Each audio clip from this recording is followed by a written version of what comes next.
This is Bishop Craig in Northern Michigan, and this is take one for the week of September 1. Peace be with you. I really do hope you are enjoying this Labor Day weekend. I'm not sad that summer is over so much as I am shocked that summer is over. I think this is the quickest summer I ever remember, and I can't believe it's done, but it is. So I'm grabbing a last few days of summer fun before everything begins again.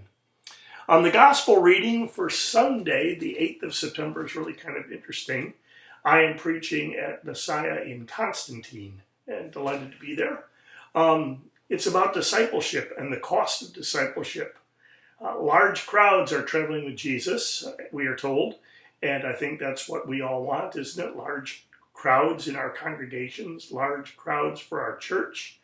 And I find that Jesus' reaction to be kind of unsettling because Jesus doesn't really embrace the crowds.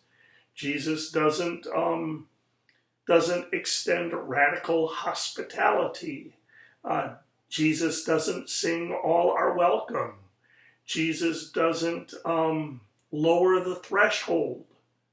Instead, Jesus raises the bar. Jesus says that if you want to be my disciple, you need to hate your mother and your kid, you need to take up your cross, and you need to give up all your possessions. Talk about scaring the crowds away. Jesus calls us to count the cost. The good news, I think, in this reading is found in what Jesus doesn't say. Jesus doesn't say, if you want me to love you, you have to do these things. Jesus doesn't say, if you want me to save you, you have to do these things. Jesus doesn't say, if you want to have a place in my kingdom or a share in my reign, you have to do these things. Nope. Jesus will love us. Jesus will love us. Jesus saves us. Jesus gives us a place in a kingdom, a share in his reign, because that's who Jesus is and what Jesus does. And so if you look back on these things that Jesus says we have to do to be disciples, they're exactly what Jesus has done for us. He's put us ahead of mother. You know, we go back to the beginning of Matthew in the temple when Simeon says to Mary, a sword will pierce your own soul too. In the garden, Jesus decided to put God's will above all else, to take up the cross and to follow, to put God's children first. And on the cross, we took all of Jesus' possessions. We remember that the soldiers cast lots for his tunic. So what Jesus calls disciples to do is what Jesus has done for us and for all. And so everybody's in the great crowd is embraced by what Jesus has done. Some in the crowd are so compelled by what Jesus has done that they step out of the crowd and want to be Jesus' disciples. And Jesus wants those who feel so compelled to be disciples to know what they're getting into. Similarly, some congregations and some expressions of the church want to step out of the crowd and to be disciples. And Jesus wants us to know that that can be costly.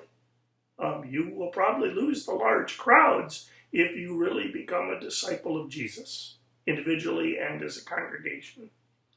And so the good news, I think, in this reading is found in what Jesus doesn't say.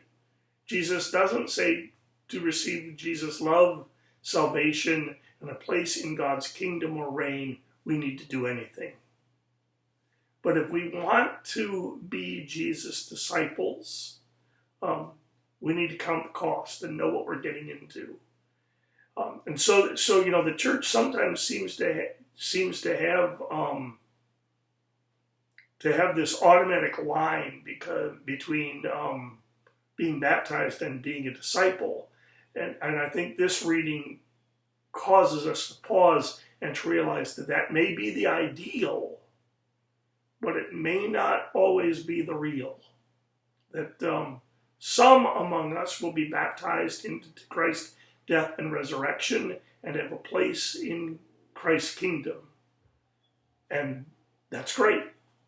And some others among us may take that a step farther and be disciples. And if we do, we need to count the cost.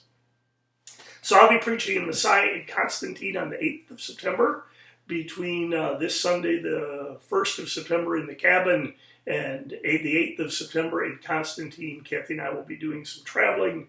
Tomorrow, Labor Day, we leave the cabin and head up to Alpena, where on Tuesday morning I get to meet with the Sunrise Conference pastors. I'm looking forward to that. Then on Wednesday, we're in the office. I'm in the office. On Friday evening, I will be at Trinity in Kalamazoo for the ordination of Alex Avers, the new pastor at St. Stephen's in Lansing. Pastor Alex, or pastor-to-be Alex, will be ordained on Friday and installed on the 29th of September at St. Stephen's. So we look forward to that.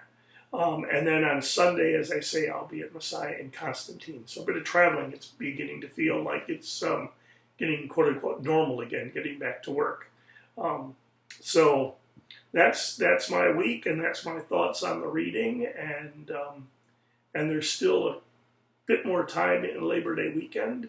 So I'm going to say peace be with you, and I'm going to go back out and sit and look at the lake. I hope you get to do something like that too. Peace be with you.